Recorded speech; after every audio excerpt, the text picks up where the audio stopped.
Hello, everyone. This is Mike Brownell from Dayaway Careers, and I am here with Bernardo Urdaneta.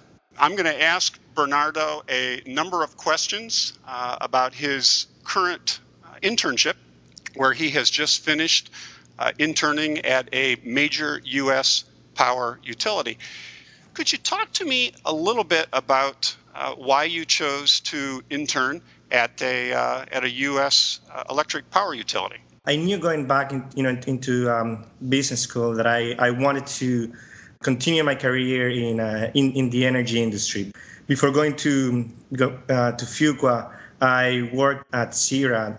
During that time, I got a really good exposure to not only the natural gas side of the industry, but also the electric power side of the industry. I decided to focus on the utility sector because I saw that, first of all, it provided an opportunity to apply a lot of the finance tools that I've learned over my first year in business school, and also because I saw that it's one of the I think fastest growing opportunities for people who want to get involved on the renewable energy side. This summer I interned at Exelon in Chicago. They've got a big drive to invest in renewable energy. Talk to me a little bit about just how you have spent your time at Exelon, and just reflect a little bit on what you've done.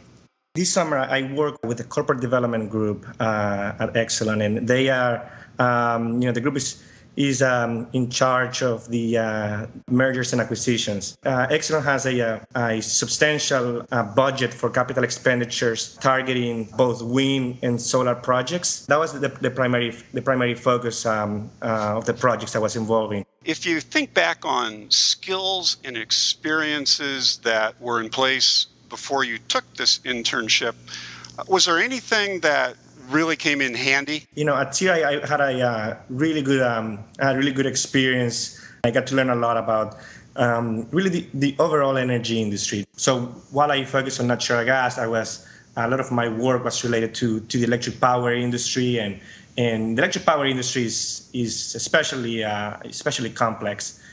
The understanding that I had about the power industry for me was critical in understanding the projects that I was involved with. I think it's important to understand the big picture of anything that you are involved, any work you're involved with.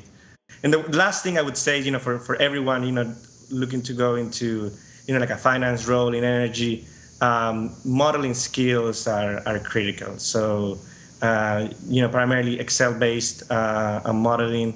It's something that I use heavily both at CIRA and this past summer at Exelon. Where could you develop the proficiency with Excel to put yourself in a position where you're able to use it at a high level? I think if you are like in school and you're taking a class in forecasting or some type of economic analysis or financial analysis, getting comfortable with Excel, just doing the exercises and learn about the different Excel functions, and learning also how to structure a model. As I said, building a flexible model. So if something changes, some of the information changes, let's say like some of the assumptions change, you have already built a model easily. So now you don't need to recreate the model, but you only need to make a couple of changes and you can have an updated model. I think those things come really with practice, in class, and then out when there's nothing like having a real project and working on it. What do you think you've learned that is going to help you in your recruiting this coming year and to find a job? At this point, I feel like I have a pretty good understanding of the industry, both the natural gas and the electric power industry. When I go back and start looking at recruiting, I think this summer experience in corporate development, in the projects that I was involved with, give me the opportunity to speak about them and show my level of involvement in those projects and what I learned. Let's start with the fact that, as you mentioned earlier, you worked at IHS Sierra before, and yet you chose, after a few years, to walk away from that and to go back to grad school and to pick up your MBA. What was your thinking, and why did you choose to make this investment? Business school, would be, and I can confirm that it is, it's a great opportunity for that type of career change.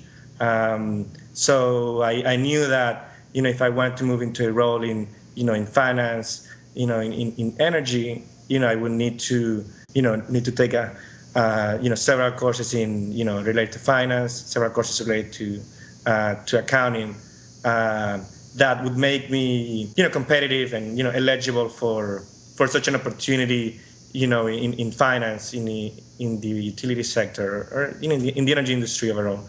Without those financial and accounting tools, I don't think I would have been as competitive for such an opportunity. What were the high parts? What, if you were to talk to somebody who's thinking about going for their MBA, what were the best parts of the first year? Well, the MBA experience, by itself, the academic aspect, the extracurricular aspect, they make you prioritize in terms of, what's important to you, and the camaraderie, with your classmates. It's, one of the key highlights. You feel like you're constantly being pushed, and I think that's a great thing. Career-wise, going to business school opens up a set of career opportunities that maybe I wasn't, competitive enough before business school, or maybe I, simply didn't know about. What reaction would you have to that type of statement that basically natural gas is so cheap that it's going to delay the scaling of sustainable energy? It's a fact that low natural gas prices make solar and wind projects less competitive. The use of coal in the country has dropped significantly over the past 3-4 years, primarily because of natural gas. It's a reality that low natural gas prices make every other form of electric power generation less competitive, including renewables. Coal-fired generation used to account for about 50% of total U.S. Electric power generation. In the first quarter of this year, that percentage came down to 32%.